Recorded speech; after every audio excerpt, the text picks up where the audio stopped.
Hexagon குழுமத்தின் நிறுவனரும் நாற்கரம் பதிப்பாளரும் தேவசுப்பையாவின் கருப்பன் நூலை அச்சிட்டு வெளியிட்டருமான எழுத்தாளர் நல்லு ஆர்லிங்கம் அறிமுக உரை நிகழ்த்த அழைக்கிறோம். அன்பு தோழர்களே, அனைவருக்கும் வணக்கம்.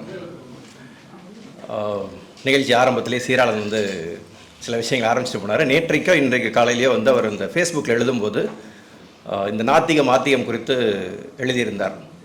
அதற்கு முன்பாக போன வாரம் இதே அரங்கில் நம்மளுடைய ஹெக்ஸகன் குழுமத்தினுடைய தொடக்க விழா நிகழ்வில் சூர்யா பேசின பேச்சு அது ஒரு பெரிய சர்ச்சையாக கிளம்பி அது நாத்திகம் வலதுசாரி இடதுசாரி ஃபார்வேர்டு பேக்வேர்டு வரைக்கும் போயிடுச்சு.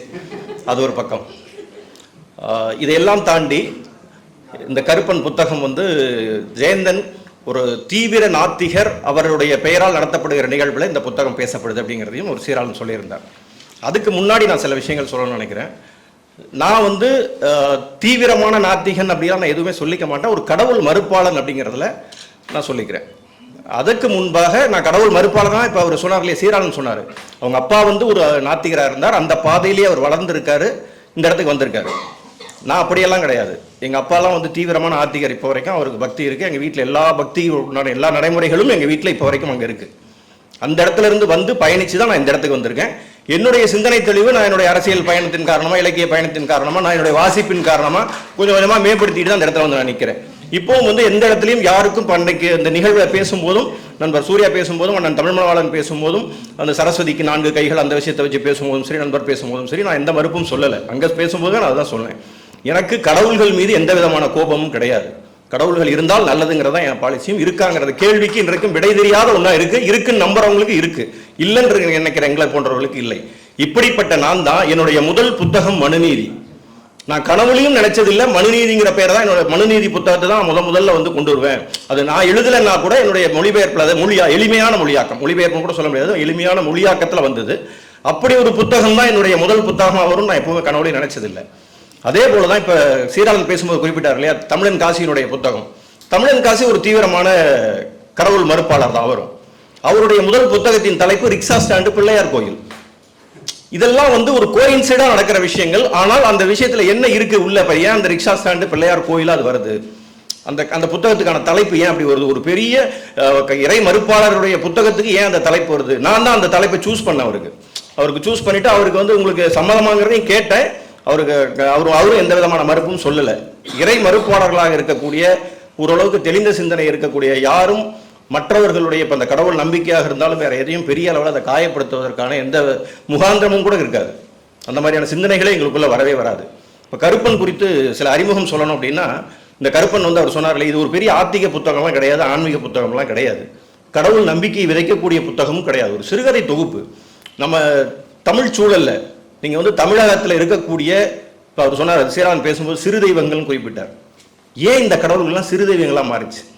அவர் கடவுள்னு சொன்னார், தோப்பா கடவுள்னு சொல்லலை. இதை தோப்பா இவங்களை எல்லாம் தெய்வங்கள்ங்கிறாரு.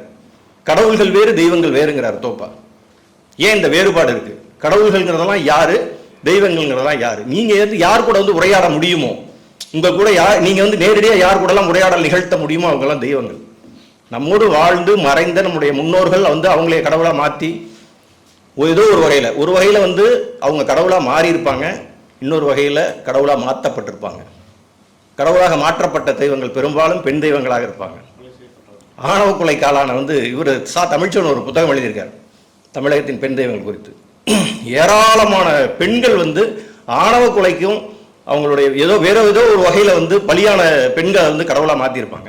அதே போல் சுமைதாங்கி கடவுள்கள், அதெல்லாம் நம்ம இங்கே நம்ம மரபில் இருக்கக்கூடிய விஷயங்கள். இதெல்லாம் கடவுள் நம்பிக்கையா அப்படின்னு நீங்கள் எடுத்துக்கிட்டீங்கன்னா, ஒரு இறை நம்பிக்கையா, அதையெல்லாம் தாண்டின ஒரு பற்றுதல், அவ்வளவுதான். நமக்கு எல்லாருக்குமே இப்போ சொன்னார் இல்லையா, ஏன் தேவாவும் சரி அல்லது சீராளனும் சரி அவங்க பெற்றோரின் பெயரால், அவருடைய தந்தையின் பெயரால் ஏன் இதெல்லாம் பண்ணணும்? அந்த தந்தையின் மீதான பற்றுதல் இருக்கு இல்லையா, அதை போல அந்த முன்னோர்கள் மீதான பற்றுதல், இதையெல்லாம் நம்ம கொண்டு வரோம். இதையெல்லாம் ஆத்திகத்தில் கொண்டு போய் இணைச்சிட முடியுமா? இதன் மூலமா பெரிய அளவிலான இது ஒரு வலதுசாரி சிந்தனையா அப்படிங்கிறதெல்லாம் நம்ம இதெல்லாம் யோசிக்கவே தேவையே கிடையாது. கடவுள் நம்பிக்கைங்கிறதுக்கும் வலதுசாரி சிந்தனைக்கும் நிறைய வேறுபாடு இருக்குங்கிறது என்னுடைய கருத்து.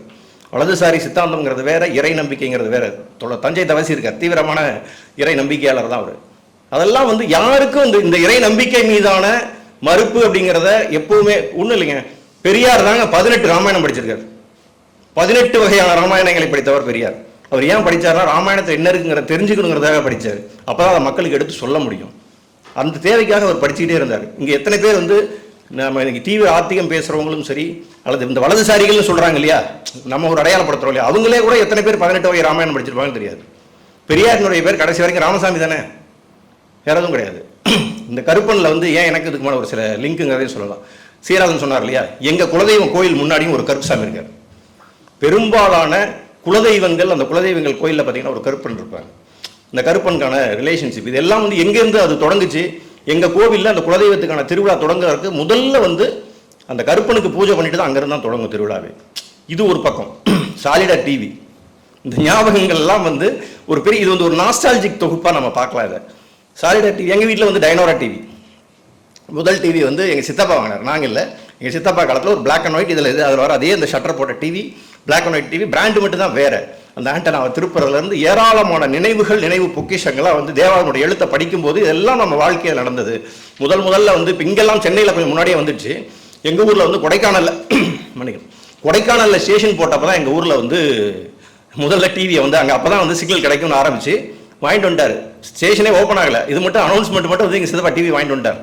வாங்கிட்டு வந்து வீட்டில் வச்சு எல்லாம் வந்து அது அப்போல்லாம் வந்து இன்ஸ்டலேஷனுக்கு அங்கேருந்து ஆள் வருவாங்க, சேலம் டவுன்லேருந்து வந்து வச்சு இன்ஸ்டால் பண்ணால் எங்கள் வீட்டுக்கு வந்து முன்னாடியும் மலை பின்னாடியும் மலை வந்து இன்ஸ்டால் பண்ண வந்தவர் சொல்லிட்டாரு, இன்ஸ்டால் பண்ணுறதுக்கு முன்னாடியே சார் இங்கெல்லாம் கிடைக்குமாங்கிறது ரொம்ப சந்தேகம் சார்ன்ட்டார். எல்லாருக்கும் பயங்கரமாக அப்படியே என்ன சொல்கிறது, ஒரு பெரிய எப்படி வந்து டிவி பார்க்க போகிற ஒரு ஆர்வத்தில் இருந்தவங்களுக்கு பெரிய இடி விழுந்த மாதிரி இருக்கும் இல்லையா, அது எல்லாம் வச்சு ஆண்டனாவெல்லாம் செட் பண்ணி எல்லாம் முடிச்சு 3 நாள் காத்திருந்தோம் இந்த ஒளிபரப்பு தொடங்குறதுக்கு. இந்த ஒளிபரப்பு வந்து அந்த ஒரு கம்பி மாதிரி வந்து ஒயின்னு ஒரு விசில் சவுண்ட் மட்டும் வந்துட்டு இருக்கும். அது திடீர்னு வந்துட்டு ஒரு நாள் திடீர்னு வந்து அந்த வானொலி அந்த தொலைக்காட்சி அறிவிப்பு வருது. எனக்கு இன்னும் நல்ல நினைவு இருக்குது. சோஃபாவில் இருந்து எங்கள் அண்ணன் வந்து எங்கள் சித்தப்பா பையன் தலைகீழாக வந்து பல்ட்டி அடிச்சுட்டு குதிச்சுட்டு போனான் அந்த சவுண்டை கேட்டுட்டு. இதெல்லாம் வந்து அந்த சாலிடா டிவியில் இருக்கக்கூடிய அந்த கதையின் மூலமாக வரக்கூடிய சில நினைவுகளாக நமக்கு வரும். இதே போல் வந்து ஒவ்வொரு கதையிலையும் வீட்டுக்குள்ளே பாம்பு வந்துருச்சுன்னு அவர் எழுதியிருப்பார். அந்த சம்பவங்கள் வேறு வேறையாக இருக்கும் அந்த கதையெல்லாம். ஆனால் எங்கள் வீட்டுக்குள்ளே ஒரு நாள் பாம்பு வந்துடுச்சு. ஒரு பொங்கல் நாள், பொங்கல் திருவிழா, மாட்டு பொங்கல் அன்னைக்கு நான் வந்து வெளியில் நானும் எங்கள் அக்காவும் வந்து வீட்டு திண்ணையில் உட்காந்து கரும்பு சாப்பிட்டுட்டு இருக்கோம். கிட்டத்தட்ட ஒரு 5-6 அடி நீளம் பாம்பு வந்து வேகமாக நுழைஞ்சு வீட்டுக்குள்ளே போயிடுச்சு. நாங்கள் இப்படி திண்ணையில் உட்காந்துருக்கோம், வீட்டுக்குள்ளே நுழைஞ்சு வேகமாக போயிடுச்சு. எங்கள் அம்மா வந்து மதியத்துக்காக சமைச்சிக்கிட்டு இருக்காங்க. நேராக அடுப்பங்கரையில் போயிட்டு உள்ளே சுற்றிச்சு, எங்கே நுழைஞ்சனே தெரில. அந்த பாம்பை தேடி கிட்டத்தட்ட 2-3 மணி நேரம் நாங்கள் வந்து எவ்வளோ சிரமப்பட்டோம். இந்த அந்த வீட்டுக்குள்ளே வந்த பாம்பு குறித்து அவர் எழுதின கதை வந்து இந்த மாதிரியான சில பின்னால் இருக்கக்கூடிய நினைவுகளை மீட்டெடுத்துட்டு வந்து நம்மளை பயணிக்க வைக்கிது. கிணறுன்னு ஒரு கதை இருக்கும். அதில் எங்கள் வீட்டில் ஒரு சேந்தி கிணறு ஒன்று இருந்தது, எங்கள் பூர்வீக வீட்டில். நாங்கள் அந்த வீட்டில் ரொம்ப நாள் வசிக்கலைன்னா கூட ஒரு சில என்னுடைய ரொம்ப பாலிய பருவத்தில் பெரிய அளவு விவரம் இல்லாத இடத்துல அங்கே இருந்தேன். பட் அந்த கிணறு இன்னைக்கு இல்லை, அந்த கிணறுலாம் மூடப்பட்டுருச்சு. ஆனால் அந்த கிணறுல இதே மாதிரி தான் வந்துட்டு ஒவ்வொருத்தரும் வந்து முறை வச்சு போய் தண்ணி எடுப்பாங்க, தண்ணி இறைச்சிட்டு வருவாங்க, அந்த மாதிரிலாம் இருக்கும். இது போல் வந்து ஒவ்வொரு நினைவுகளையும் மீட்டெடுக்கக்கூடிய கதைகளாக நம்முடைய பால்யத்தை வந்து திரும்ப திரும்ப கிளறி விடக்கூடிய கதைகளாக தேவாவுடைய கதைகள் இருந்தது. நான் சொன்னது தான், அந்த கருப்பன்கிறது அந்த ஒரு காவல் தெய்வமாக அங்கே வந்து நிற்கும். அது நீங்கள் அந்த போஸ்டர் பார்த்தீங்கன்னாவே தெரியும் உட்கார்ந்துருக்கிறது. கிட்டத்தட்ட வந்து கருப்பன் வந்து பலியாவார். இதே போல் நீங்கள் ஒன்று வைதேகி காத்திருந்தால் விஜயகாந்த் கடைசியாக வந்துட்டு இதே மாதிரி தான் இறந்ததுக்கு பிறகு வந்து நிப்பாட்டி வச்சுருப்பாங்க. இதெல்லாம் ஒரு நம்பிக்கை, அவ்வளோதான், வேறு ஒன்றுமே கிடையாது. இறந்ததுக்கு பிறகு நம்மளை வந்து காப்பாற்றிடுவாங்களா, யாராவது காப்பாற்றுவாங்களாங்கிறதெல்லாம் வந்து என்னென்னா அதையெல்லாம் வந்து அவங்க எப்படி வந்து காப்பாற்றுறாங்க, ஆவியாக வந்து காப்பாற்றுறாங்க, அருள் புரிஞ்சு காப்பாற்றுறாங்கிறதெல்லாம் தாண்டி ஒரு பாசிட்டிவிட்டி நம்ம வந்து என்ன நமக்கான ஒரு பாசிட்டிவிட்டியை ஏதோ ஒரு வகையில் அந்த நம்பிக்கை நம்ம எதுக்காக கடவுளை நம்புகிறோம் அப்படின்னு கடவுள் நம்பிக்கை எல்லாருமே கேட்டால் என்ன எதுக்காக நம்புகிறோம்? யாராவது வந்து கெடுதல் நடக்கணும்னுக்காக நம்புகிறோமா?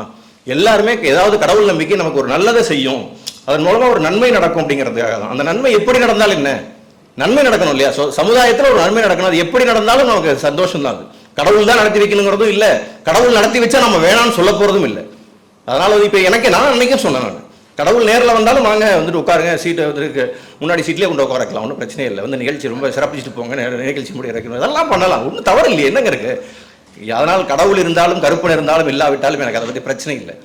ஆத்திகமாக நாத்திகமாகிற பஞ்சாயத்துகளை எல்லாம் தாண்டி இந்த சமூகம் எல்லாருக்குமான சமூகமாக, ஒருமித்த சமூகமாக, ஒரு சகோதரத்துடனான ஒரு தோழமையுடனான சமூகமாக பயணிக்கிறது மட்டும்தான் நம்முடைய விருப்பம். அதற்காக தான் இந்த மாதிரியான புத்தகங்களை நாங்கள் கொண்டு வரோம்.